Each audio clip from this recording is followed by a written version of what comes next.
মিষ্টি শীতে মিষ্টি রোদে থাকতে কি যে ভালো লাগে তোমাদের বলে বোঝাতে পারবো না। দেখো সূর্যের আলোয় মানে মানে সূর্যের তাপটা এত ভালো লাগছে, রোদটা কি বলবো, মানে বলার ভাষা নেই।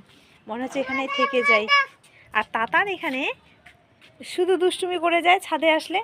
এই যে এখন জল দিচ্ছে দৌড়ে দৌড়ে গাছের মধ্যে। একটা গাছ টবে গাছ লাগিয়েছি, গোটা মানে ভর্তি করে দিচ্ছে টবের মধ্যে। মানে যাও গাছটা মানে বাঁচবে, তাও মানে বাঁচবে না। এই তাতানের আসলে দুষ্টুমি শুরু হয়। আর আমি তো রোদ পোয়াতে থাকি রোদের মধ্যে, আর তাতানকেও ওই জন্য একটু নিয়ে আসি যে রোদের মধ্যে থাকবে। কিন্তু তাতান দুষ্টুমি করেই যায়। এই যে মৌসুমি রেখেছি, মৌসুমিটা খাওয়াবো, সরি কমলা লেবুটা। তো কখন থেকে ওকে ডাকছি, আসছে না। গাছের মধ্যে জল দিয়ে দিয়ে ভর্তি করে রেখেছে। তো মিষ্টি শীতটা আমার এই জন্যই ভালো লাগে, মানে শীতের মধ্যে বেশি কিন্তু কষ্ট হয় না। এসিতে থাকতে যারা হচ্ছে গরম বেশি পড়ে যেই জায়গাগুলোতে বেশি, সেই জায়গাগুলোতে বিশেষ করে আমাদের ওয়েস্ট বেঙ্গলেও কিন্তু ভীষণ গরম পড়ে।